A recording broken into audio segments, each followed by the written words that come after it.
ඉතින් වරුසාව තව නැවතුනේ නැහැ. වරුසාව නවතිනවා ඉදිරියේ කාලයකට. ඉතින් එතකොට නේද මේ මනුස්සයාට ජීවත් වීම හරි අපහසු තැනට එනවා. ඉතින් අපි හැම දෙයකටම මුහුණ දෙන්න වෙනවා. මුහුණ දෙන්න වෙන්නේම මේ විශ්වයේ අපේ අභියෝග වලට යන්න වෙනවා. එතකොට අපේ තියෙන කර්ම අනුව අපේ ඒ වගේ ජීවිතේ නැති වෙන්න ඉඩ තියෙනවා. ඉතින් ඒක නිසා ඒකයි මේ විදියට ඇවිල්ලා මේ කාලය විශේෂ කාලයක් මේ 2030 වෙනකම් මිනිස්යාට දුක ඉක්මනින් ලං වෙන කාලය. දුක කියන්නේ තමන්ගේ අර තිබුණු පෙර සංසාරේ පුරාවට කරපු කර්ම මේ භවයේ කුටි දෙයකට ඉස්මතු වෙලා විපාක ලැබෙන හැබැයි විපාකයේ දරුණු. ඉතින් ඒව තමයි ඔය නොයෙකුත් ඇතිවෙන ස්වභාවික විපත් වලින් ජීවිතේ වන්දික වෙන පොඩි පාපයක් තිබ්බා. ඒකයි මම මේක ආරම්භ කරපු දවසේ පටන් කියන්නේ කිසිම කෙනෙකුට වෛර කරන්න එපා, ක්‍රෝධ කරන්න එපා, ඊර්ෂ්‍යාකම් කරන්න එපා, අනේකාව තලා පෙලන්න එපා, අනේකාගේ දේවල් හොරකම් කරන්න එපා, වසවිස බොන්න එපා, කේලම් කියන්න එපා. නොයෙකුත් වැරදි වලින් ගැලවෙන්න කියලා මේ පටන් ගත්ත පළමු දවසේ ඉඳලා 2025 පෙබරවාරි 26 වෙනිදා ආරම්භ කරේ එදා පටන් කිව්වෙම මිනිස්යාට හැදෙන්න ඉක්මනින් හැදෙන්න මොකද පුංචි පාපයක් තිබ්බත් විපාකයේ දරුණු වෙනවා එන ස්වභාවික විපත් සමග. ඉතින් ඒක නිසා නිරතුරුව මම කියන්නේ මිනිස්යාට වැරදි කරන්න එපා. වැරදි අවම කරගන්න. තමන් අතින් මනුස්ස ලෝකේ ගෙවාගෙන යනකොට ජීවිතේ කියන පොඩි අනුපාඩුකම් වැරදි වෙනවා. ඉතින් ඒවා අපි තේරුම් අරගෙන ඒ වැරදි වලින් නිරතුරුව මිදෙන්න උත්සාහ කරනවා. මේ වැරදි නොවෙන්න ගානට හැම මොහොතකම උත්සාහ කරන්න ඕන ජීවත් වෙන්න. මම කියලා දෙනවා මේ අපිට මහ පොළොවේ ඇවිදගෙන යනකොට අපිට සත්තු පෑගෙනවා. අපේ දැස් දෙක නොපෙනෙන සත්තු පෑගලා මිය යනවා. පුරා කෝපි. එතකොට මේ අයගේ අතපය කැඩෙනවා. එතකොට මේකත් පාප කර්මයක්. එතකොට මේ මනුස්ස ලෝකේ ඇවිදීමත් හරි අපහසුයි. ඉතින් ඒ තැන්වලින් පව් වෙනවා. ඉතින් ඒකයි මම කියන්නේ මේ පව් වෙන දේවල් වලට අපි තමන් අතින් නොදැන හෝ දැනුවත් අහර වෙන දේවල් වලට සමාව ගන්න. උදේ හවස සමාව ගන්න. මොකද ඉදිරියේ පව පින මතමයි ජීවිත රැඳෙන්නේ. ඒකයි මේ පුනා මේවා හැමදාම මේ කියන්නේ.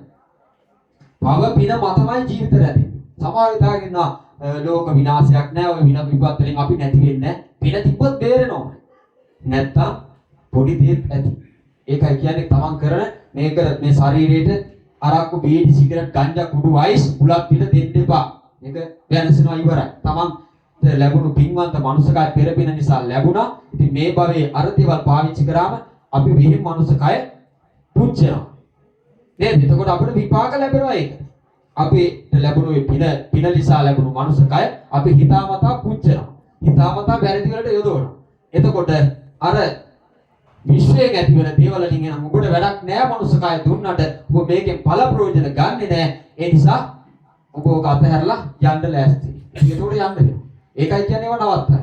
හොරකම් කරන ඒවා. එතකොට අනාචාරය හැසිරෙන ඒවා. තමන්ගේ ගෑණි ගෙදරින් තිබෙනත් ගෑනු ඇසුරු කිරීම. තමන්ගේ ස්වාමියායිති වෙනත් ස්වාමිවරු ඇසුරු කිරීම. මේවා සියල්ල නවත්තන්න. මේ වැරදි මේවට විපාක ලැබෙනවා. මේ කාලේ හරි තරුණු. ඒකයි කියන්නේ විශ්වය විතර නෙවෙයි. සමහරට මේ ඔය වැරදි තමන් හිතා මේ හසු වෙන්නේ නැති වෙයි කියලා කරනවා. හැබැයි හසු වෙනවා. හසු වෙච්ච වෙලාවට ජීවිතේ බවවන්ති ගෙවන්නේ. සමහරට තමන්ගේ ඉන්න දරුව බවවන්ති ගෙවන්නවා. දරුව අනාථ වෙයි. ඒකයි මේවා කියන්නේ කරන්න එපා කියලා. මේ වගේ දේවල් කොච්චර වෙනවද? ඔබට ඔය මේ ප්‍රවෘත්ති වලට එහෙම නැත්නම් අන්තර්ජාලය හරහා ඔබට දැනෙන්නේ, දකින්නේ බොහොම සුළු ප්‍රමාණයක්. ඊට අමතරව ගොඩක් සිදුවීම් වෙනවා මේ ලංකාදරණිතයි. මේ බුද්ධ දේශය තුළ අපරාධ. ඉතින් වැරදි නිසා, මිනිස්යාගේ වැරදි නිසා, තමන්ගේ වැරදි නිසා. ඉතින් ඒ නිසා තමන් වැරදි නොකර හිටියා නම් අනිත් අයත් හැදෙනවා. තමන් වරදක් කරොත් තමයි ඒ අය තවත් වෙන වරදකට පෙළඹෙන්නේ. එතකොට ස්වාමියා බොනවා නම් ස්වාමියා හදාගන්න වගකීම බිරිඳ තුල තිබිය යුතුයි. තියෙන්න ඕන. මමත් දීවා. මම බොනකොට සමහරට මම සාක්කුවේ සිගරට් තිබෙන සිගරට් කුඩු කරලා තියෙනවා. ඒ ඇයි? ඒ ජීවිතේ අපිට ආදරේ නිසා. ඉතින් එහෙම ආදරේ කරන්න ඕන. බොනවා දැක සතුටු වෙන එක නෙවෙයි. නටනවා තමයි බීපුවම නටනවනේ සතුටු වෙනවා. ඒක සතුට නෙවෙයි. ඒ සැබෑ විඳිනකුත් නෙවෙයි. සතුටු වෙනවා. එයා දැනගන්න ඕනේ මේ ජීවිතේ නැතිනම් මගේ ස්වාමියා ඉක්මනින් අහිමි වෙනවා. අහිමි වෙන්න යන මම හොඳට ඉන්නවා. ඔබ වෙන වැරදි කරන්නේ නැතුව ඔබ ඉන්නවා. හැබැයි ඔබගේ ස්වාමියා බොනවා නම් ඔබ දැනගන්න කොහොම හරි හදා ගන්න. එකෙන් ගලව ගන්න. උත්සාහ කරන්න. උත්සාහ ඔබට පොඩි ප්‍රශ්නයක් ඔබ උත්සාහ කරන්නේ නැතුව මග අරිනවා. ඕන දෙයක් කරගන්න. එහෙම හරියන්නේ නැහැ. උත්සාහවන්ත වෙන්න. උත්සාහවන්තයා ජය ගන්නවා. අපි උත්සාහ නොකරන තාක්කල් දුකම තමයි. අරේලා අසරණ වෙනවා. ඉතින් ඔබ අසරණ වෙයි ඊට වඩා ඊට පස්සේ. එතන ඔබගේ දරුවෝ ඉන්නවා. ඒ අය අසරණ වෙනවා. තමන්ට තියෙන්න ඕන තමන්ගේ කවුරු හෝ තමන් විවාහ කරනයි තමන් අතර දෙදෙනා අතර වෙන වැරදි අඩුපාඩුකම් දැකලා ඒවා කියලා මේවා කළා හදා ගන්න ඕනේ. ඒක දෙදෙනෙක් එකතු වෙනවා. දෙදෙනෙක්ගේ හදවත් දෙකක් එකට එකතු වෙනවා. ඒකට අර හදවත් දෙකක් එකතු කළා හાર્ට් එක පසාර කරන යන ගහලා තියෙන ඊතලයක් දෙකම එකයි. එක විදියට ජීවත් වෙන්න ඕන. නැත්නම් එහෙම එකක් කරක් නැහැ. ඉතින් මේවා වැරදි හදා ගන්න අඩුපාඩුකම් තියෙනවා. හැම කෙනාම එකම විදිය නැහැ. එතකොට එයාගේ අඩුපාඩුකම් තියෙනවනම් එයා හදන්න ඕනේ. වැරදි පෙන්නලා දෙන්න ඕනේ. මේකෙන් වෙන ආනිසංශ. සමහර අයට දරුවෝ නැති වෙනවා. විවාහ වෙලා මොකද වසවිස පානය කරනවා තේනවා ඔහේ ඉන්නවා. සමහර සතුටු නේවට ඒක තමයි අර ගොඩක් කාන්තාව වෙන සම්පූර්ණ දැන් ඇවිල්ලා දෙන්නම පාටි දාන්නේ. එහෙම දැන් කාලේ අකාලේ ලෝකේ පෙරලනවා එතකොට. ලෝකේ පෙරලනකොට හරි අමාරු. ඒකයි මේ කියන්නේ. වැරදි හදා ගන්න. ඉක්මනින් තමන්ගේ තියෙන පුංචි අඩුපාඩුකම් වැරදි හදා ගන්න. තමන් තුල තමන් දන්නවා තමන්ගේ ජීවිතය තුලින් කරන වැරදි. ස්වාමියාට හොරි, බිරිඳට හොරි, දරුවන්ට හොරි, තමන්ගේ දෙමව්පියන්ට හොරි. නේද? තමන් රැකියාවක් කරලා ගන්න මුදලින් කොටසක් වෙන ගෑණියෙකුට. එහෙම නැත්නම් වෙන පිරිමියෙකුට. එහෙම ඉන්නවා. නෑ කියන්නේ මේවා වෙන දේවල්. ඒතර වංචාවක් තමන්ගේ බිරිඳට වංචාවක්. එහෙම නැත්නම් තමන්ගේ ස්වාමියාට වංචාවක්. එහෙම වෙන්න එපා. තමන් දෙදෙනා අවංකව ජීවත් වෙන්න. කොතනත් අවංක වෙන්න. වංක වෙන්න එපා කොයි දෙයකට. ඔබට තමයි අයහපත. වෙන කාටවත් නෙවෙයි. ඔබටමයි අයහපත. ඔබ ඒක කරගෙන යනවා කාලයක්. කරගෙන ගිහලා ඔබ අසරණ වෙන තැනක් එනවා. මුළු ලෝකයයි ඉදිරියේම ඒ ප්‍රශ්නේ මතුවලා දැකලා ඔබේ ජීවිතේ නසා ගන්න තරමට එනවා. ඒකයි කියන්නේ තමන් තුළ තියෙන වැරදි දවස ගානේ හදා ගන්න උත්සාහ කරන්න. ඒකේ මනුස්සයා ගැන එක තමයි මනුස්ස ගතිගුණ. වැරදි වීම මනුස්ස ගතිය.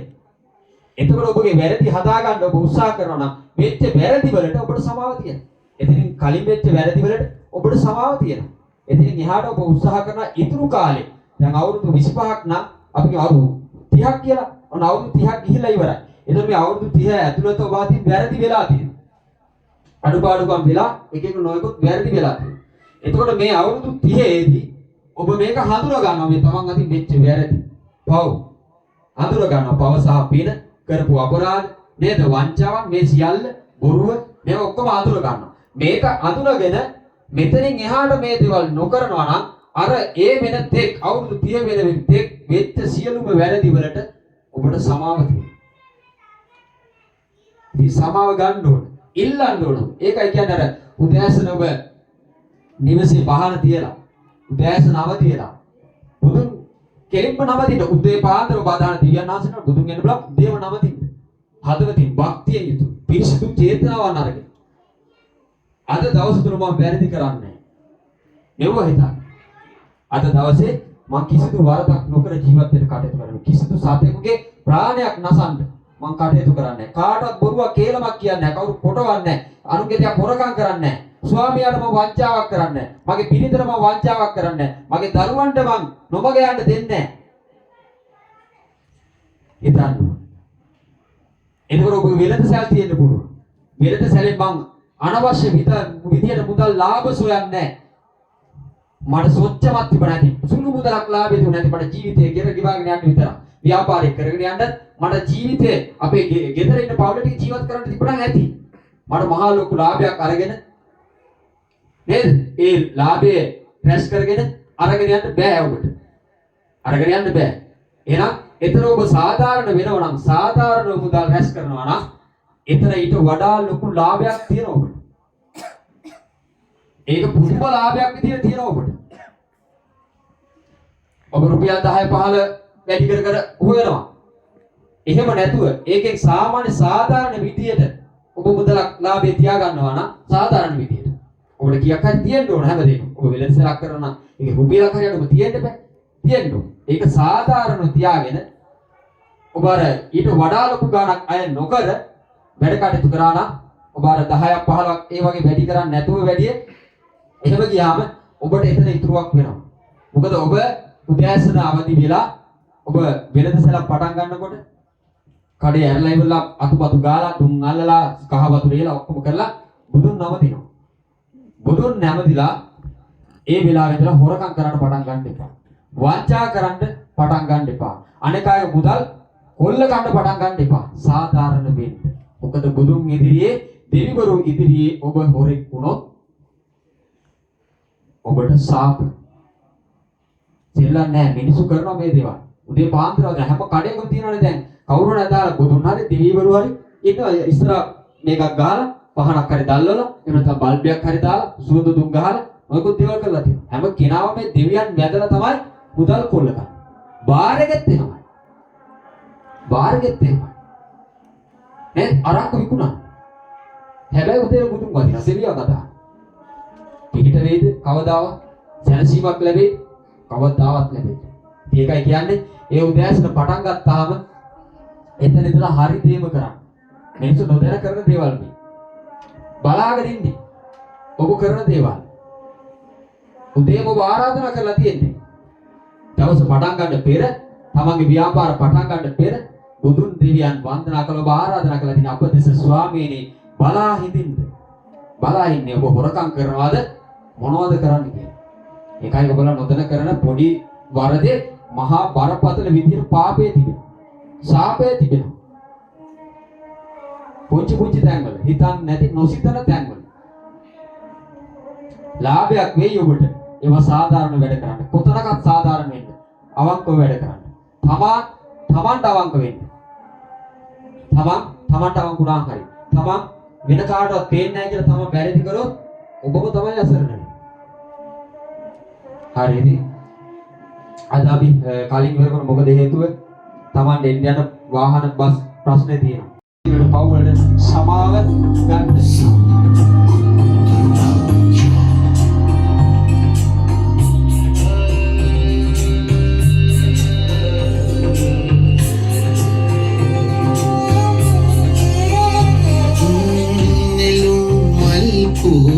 දිනයාමේ සියලු කෙලෙසුන් දුරු කෙරු දෙනෝදාක් මෙතෙර කරවා නිවන් පුරේ මග සැදු නමස්කාර නාද දේහදේ ආවෙලා උතුම් දෙපානන්දනා දේත් තබා මගේ නලලත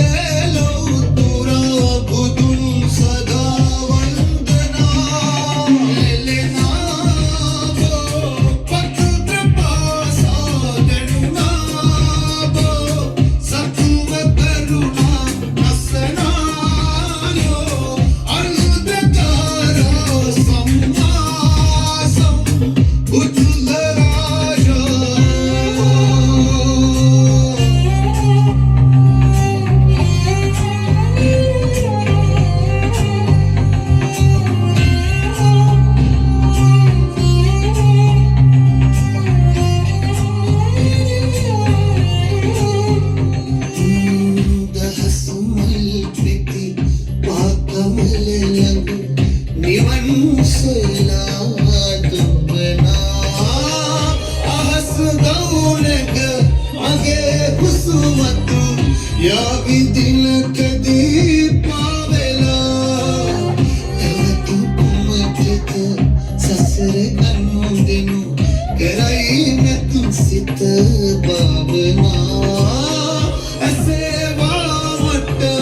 ඔබේ ප්‍රේමය වෙනස් නොවන්නේ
මැදින් ගියත් ඒ ගීත ටික ඩවුන්ලෝඩ් එක ගන්න තිබ්බා.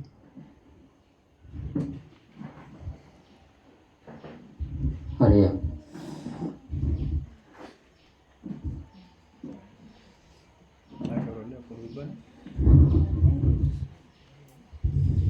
මෙහෙද?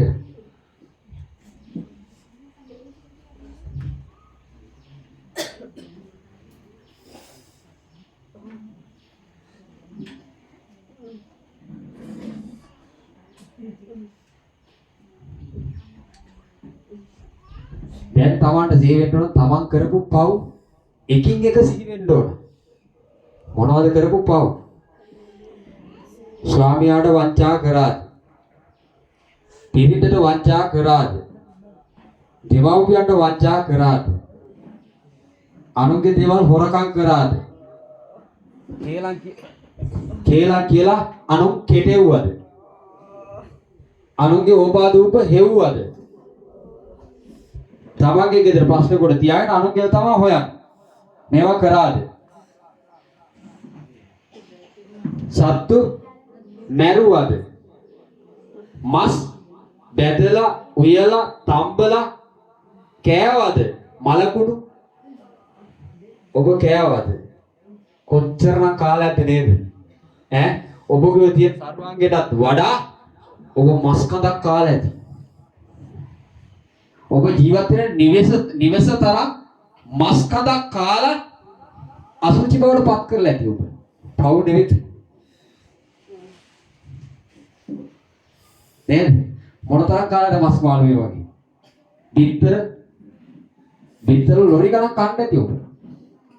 ඔම්ලට් දාගෙන බැදලා නේද? තම්බලා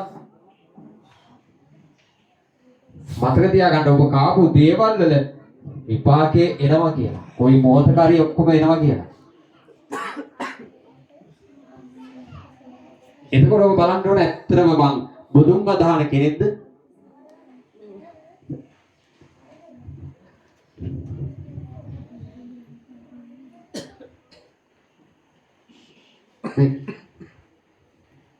මේක තා.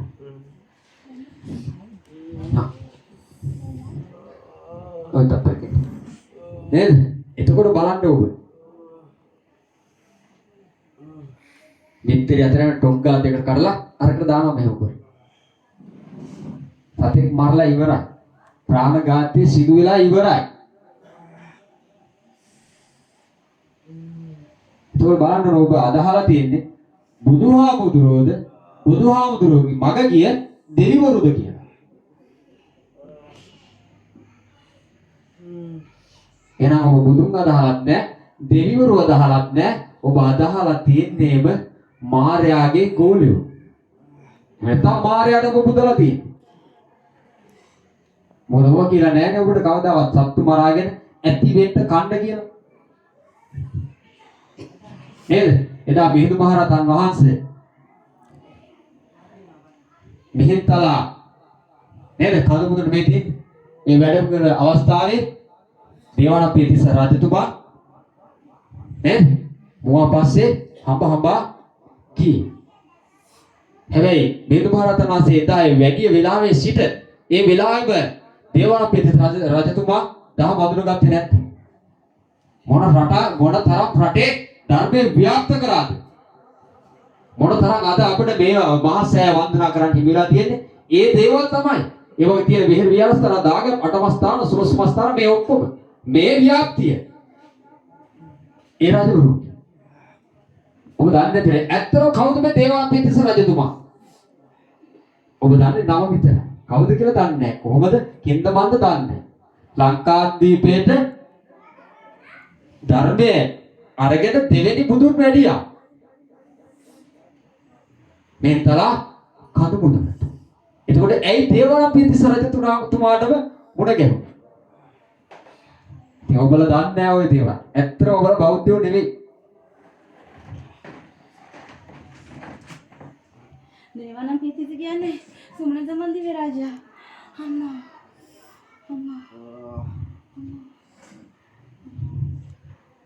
එතකොට දුටු ගැමුණු රජතුමා කවුද? එතකොට රාවණ රජතුමා කවුද? ඒකම දෙවිවරු. ඒගොල්ලෝ දන්නේ නැති ගොඩක් දේවල් සැකවිලා තියෙනවා. ඔය තව තියෙන ගොඩක් දේවල් තියෙනවා තව. ඉතින් මෙතෙන්ට එන්නේ දේවල් දෙනවා දැන්. දෙයිනේ ගහලා තියෙන්නේ. දුටු ගැමුණු රජතුමායි දේවානම්පියතිස්ස රජතුමා. දේවානම්පියතිස්ස රජතුමා මිය ගියාට පස්සේ තමයි දුටුගැමුණු රජතුමා උපන්නේ.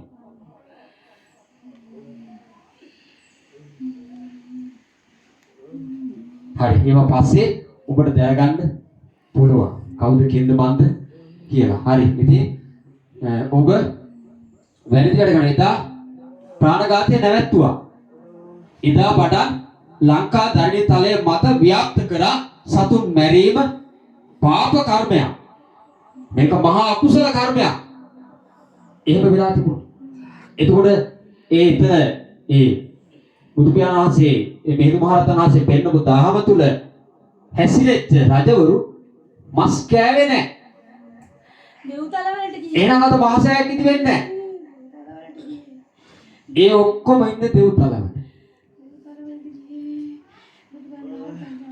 දුටුගැමුණු රජතුමා ඉන්නේ දෙව්තලයක.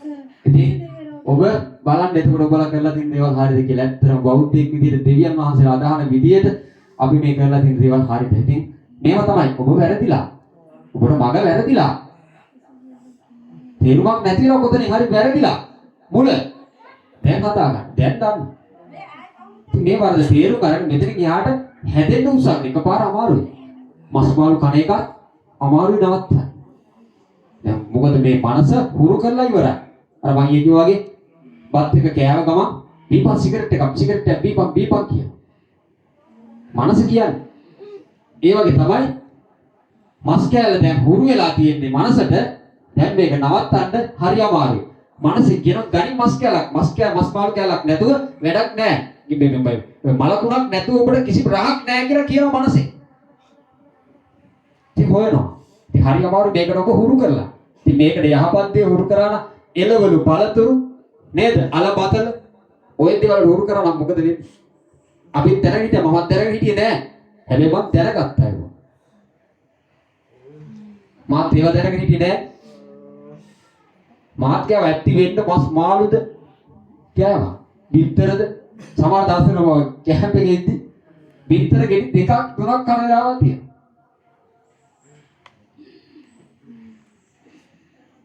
අර මස්සේව ගියනකොට එළුමස් හම්බ වෙනවා. ගාතයක් කපලා වෙනම අයින් කරලා තියා ගන්න අවස්ථා තිබුණම. ආසාව කන් එහෙම කරපු අවස්ථා තියෙනවා. දැන් නම් අර ටවුන් එකේ යනකොට බැදපු කුකුලා රෝස් කරපු කුකුලා ලස්සනට පේන්න දිනවා. කියලා උනනවා දැන් ඔයගොල්ලෝ දකින්නකොට මෙවුවා. වැක්කිරනවා. සල්ලි නැහැ. කියලා පෙරාගෙන යන්නේ උනාට. කණ්ඩ සල්ලි නැහැ. පෙරාගෙන යන්නේ කාලා ඉවරයි ඒක. පාපේ අක්කරණ ඉවරයි දැක්ක ගමන්. අනේ කණ්ඩ තිබ්බනම් නේද? හිතනවා අපිට. පාපේ ඔබට මත් වෙලා ඉවරයි. ඉතින් මේවා දැන හඳුන ගන්න. මේවා ධර්මයෙන්ම තමයි විමසන්න තියෙන්නේ. වෙන කොහෙවත් නෙවෙයි ධර්මයෙන්මයි විමසන්න තියෙන්නේ. මාළු ලස්සනට බැදලා පෙති පිටිවම කපලා ඒක උඩට අර මොනවද? තක්කාලි පෙති ටිකක් ලෝණු පෙති ටිකක් අරවම දාලා ලස්සනට තියලා ඔබගේ සිත ටක් කරලා ඇදලා ගන්න අප්පට සිටි. කාණ 1500යි කුකුලා. ඔබ අපහසුයෙන් අමාරුවෙන් දුක් විඳලා හොයාගත්ත මුදල පාපයට යොදවනවා කෙලින්ම 1500. 1000 නේද? ගත්ත 1500 ඔබ දුක් විඳලා ගත්තේ. දාඩිය පගුරවලට මොකක් හරි රැකියාවක් කරලා ගත්තේ 1500. 1500ම මල කුණකට වියදම් කරනවා. පාපයක් අත් කරනවා. මේ සතෙක්ගේ මල කුණක් කන්න. ඒක දාගන්නවා මේකට. අතන දුක් විඳලා දුක් විඳේ ඔබමයි. ඒ දුක මදිවට අර සතා මේක ඇතුළට දාගත්තාම පාපය ඩබල් ට්‍රිබල් වෙනවා. ඉතින් මේවා දන්නේ ඔබ තමයි තීරණය කරන්නේ. කනවද බොනවද නොකනවද ඔබටයි තීරණය කරන්නේ. මේ ඇත්ත දේවල් ඔබට කියලා දෙනවා. හැදෙන නැතින එක ඔබගේ වැඩ. කාටවත් බුදුහාමුදුරුවෝ කවදාවත් මේවා නවත්තන්න ඕන. අන කරලා නැහැ. දෙවියන් වහන්සේලා අන කරලා නැහැ. කැමතිනම් ධර්මයෙන් ඔබ විමසා ඔබ මනසින් විමසා බලන්න. ඔබ මිනිසෙක්, ඔබ බුද්ධිමත් කෙනෙක්, ඔබ උගත් කෙනෙක්, ඔබ ප්‍රඥාවන්තයෙක්, ඔබ ඥානවන්තයෙක්. එහෙනම් ඔබගේ මේ සියල්ලම විමසා ඔබ බලන්න මේක හරිද වැරදිද? විශ්ව න්‍යායට අනුව හරිද වැරදිද? පංචශීල පද පහේ තියෙන ප්‍රාණඝාතය වළකින්න. එහෙනම් කෙලින්ම පංචශීල පද පහ තුලම තිබෙනවා. විශ්ව න්‍යායට අපි එරෙහි වෙලා.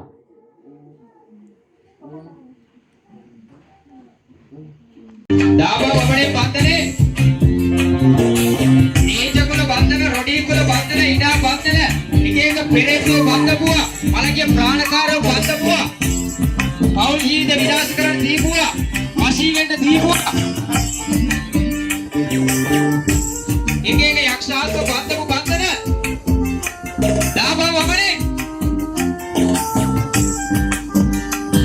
අවගලෙවේ ඔබ පමණයි මම සැනසුවේ ඔබ පමණයි මාළගේ සිටියේ ඔබ පමණයි මවසුව රොඩීකුල බන්ධනේ ඉනම් බන්ධනේ නීචකුල බන්ධනේ ඔබ පමණයි මවසුවගේ ඔබ පමණයි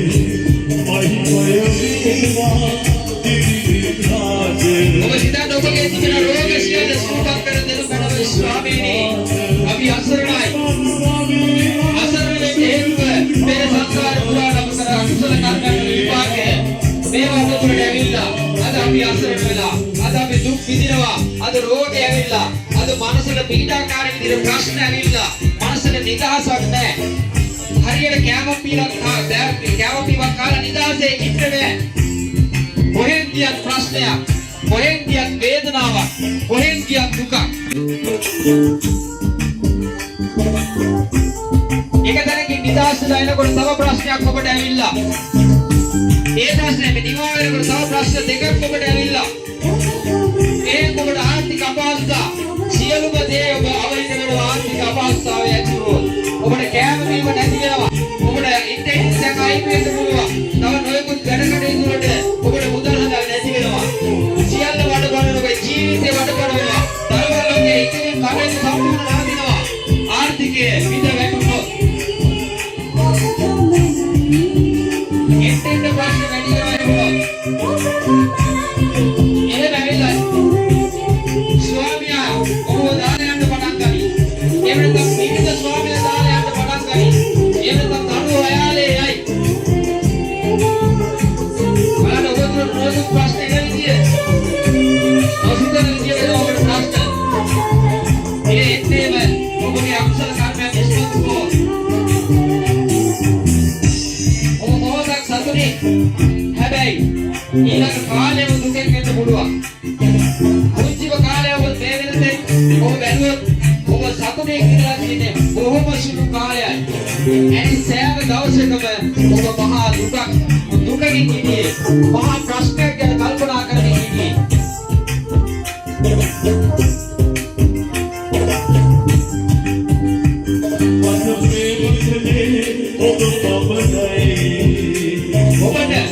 ඔබ ඉගෙනගෙන ඔක්කොම ඔන්නේ ධර්මයක් කියලා පිළිවෙලා ඉතින් කාලේ කියනකොට තේරෙන්න පටන් ගන්නකොට ඔබ ඉගෙන ගන්නවා ඔබ ඉගෙන ගන්න මම හොඳ රැකියාවක් ගන්න කියලා හොඳ රැකියාවක් බලාපොරොත්තු වෙන්න ඔබ ඉගෙන ගන්නවා ඔන්න ඉගෙනගෙන රැකියාව සම්පූර්ණ කර ගන්නවා හොඳ ඉගෙනගෙන රැකියාවක් ලබා ගන්නවා දැන් මේ ප්‍රශ්නේ ඉවරයි ප්‍රශ්නේ එක ලැබුණා හැබැයි තවත් එකක් ඔබ ඉන්නවා දැන් ඉතල මම ගියක් තුනක් හදා ගන්න ඕනේ ඉතමක් කරනවක් අරගෙන ගියක් තුනක් හදා ගන්න කියලා දැන් තව ප්‍රශ්නයක් ඇවිල්ලා ඔබට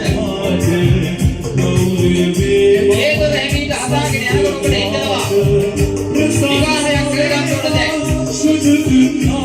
අර විවාහයක් කරගන්න ඕනේ දැන් ඔබ ඒක විවාහයක් කරගන්නවා දැන් ඒක හදාගෙන ඉවරයක් නෑ මේ සොඳන ගමන ඒකයි මේ පැහැදිලි කරන්න ඔබට දැන් විවාහයක් කරගන්නවා විවාහයක් කරගෙන ඔන්න දැන් කල්පනා කරන ධර්මයක් කාලන්න සමහරට අවුරුදු 5 6 10 20 වෙන්න පුළුවන් දැන් දරුවෙක් නෑ දැන් තව කල්පනා කරන ඔබ දැන් විවාහ කරලා ඉවරයි දැන් දරුවෙක් නෑ දරු සම්පතක් නෑ ඔන්න ඔබ ඉතලා ඔබට කාලේ දුක විඳලා දරු සම්පත ඔබට ලැබෙනවා දරු සම්පත ලැබුණාම ඔබගේ ප්‍රශ්න ඉවර නෑ. දැන් තමයි ඔබගේ ප්‍රශ්න පටන් ගන්න. දරුවා හොඳ දැනගෙන හොඳ උගන්නන්න ඕන ඔබ. එතකොට මුදලා ගන්න නැවත හොයන්න ඕනේ. ඒ අයට යහපතම කියලා දෙන්න දැන් කල්පනා කරන ඔබ. ඒ අයගේ අනාගතය ගැන ඔබ හිතනවා. මහා ගොඩක් බලාපොරොත්තු වල තියාගෙන ඉවරෙන්නේ නැහැ. ඒ දරුවා ඔබ හිතනවා හොඳට උගන්නලා රස්සාවක් කරලා තමයි ඉවරයි කියලා. ඒ බෙන්වම හිතනවා ඔබ ඊළඟට මගේ දරුවාට හොඳ විවාහයක් සිදු කළා. සිදු වුණා නම් මගේ ඇස් දෙක පියෙන්න කලින් හොඳ විවාහයක් සිදු වුණා නම් හරි කියලා. මේක ඉවරෙන්නේ නැහැ ඔබගේ සිතුවිල්ල. ඔබගේ දුක් වේදනාව. දැන් හිතනවා ඔබ මෙයාට මට ධර්ම උඩුමුරේ මිනිමිරියක් බලන්න හිටියා නම් හොඳයි කියලා. තවත් ඔබගේ ගනුදෙනු ඉවර නැත. නේද? මොකද විදිහට ඇදිච්ච හිටියෙන්නේ.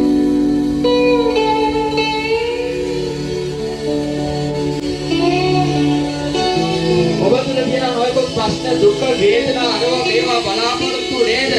ධර්මවලගේ බලාපොරොත්තු ස්වාමයාගේ බලාපොරොත්තු සීතේ බලාපොරොත්තු දෙපාර්ශ්වයේ බලාපොරොත්තු අසල්වැසියන්ගේ අරව මේවා ඉතින් කඩම් පස්සේ අරව අරව මේවා නොයෙකුත් දේවල් රෝග හටගෙන තියෙන ශරීරේ ඔබ ඒව අවශ්‍ය ආශිර්වාදයක් ඉල්ලන්න.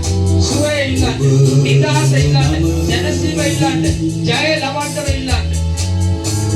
සියලු කෙලෙස් දුරු කරන්න ඉල්ලන්න. ස්වාමී මේ දරුවන් අත්දැකීමේතාව එක එක ජලබඳු දෙක එක ආලේ දෙක එක පැකිලි එක එක සිතුවිලි අදහස් චේතනා මේ සියල්ල ස්පර්ශ කළ මැනව. ඒ වගේම ස්වාමී දරුවන්ගේ ශරීරය තුළ නොයෙකුත් විදිහේ රෝග හටගෙන තිබෙනවා ස්වාමීනි. ඒ සියලු රෝගයන් ස්පර්ශ කළ මැනව. ඒ දරුවන්ට සුවය නිදහස් කළ මැනව. ඒ දරුවන්ගේ බලාපොරොත්තු සඵල කර දෙනු මැනව. ජීව සලසා දෙනු මැනව. යහපත උදා කර මැනව. සතුට සමාදානය සියල්ල ළඟා කර දෙනු මැනව. සසරේ අත් මිදීමට මේ දරුවන්ට නිවැරදි මාවතම ඉවර වීමට අවශ්‍ය තව ආශිර්වාදයන් ස්වාමීනි ඒ සියලු සෙනඟ මත නිදහස් කර මැනව. ඒ දරුවන්ගේ විවිධ ස්වාමියා අතර සතුට, දරුවන් අතර සතුට, දෙමෝපියන් අතර සතුට, අසල්වැසියෝ ඥාති හිත මිත්‍රාදී සමගයේ සතුට ස්වාමීනි සදාකාලික සතුට බවට පත් කර දෙනු මැනව. ඒ දරුවන්ගේ එක එක නොයෙකුත් විදිහේ අසරණකම් තිබෙනවා. නොයෙකුත් විදිහේ ඉන්දියන් බවට ඉපදිලා තියෙනවා. අනේ ස්වාමීනි ඒ සියලු හේතු ආශිර්වාද කර මැනව. ඒ දරුවේ දුකියේ වුණා ධර්මයේ පෝෂණය වන්නේ ආශිර්වාද කර මැනව. එයයි ධර්මයේ පෝෂණය කර මැනව. ධර්මයේ පෝෂණ කළ මැනව ස්වාමීනි. ධර්මයේ පෝෂණ කරොත් එයයිගේ සදාකාලික පෝෂණ. සියලු දුක්පත්කම් ධර්මයේ පෝෂණය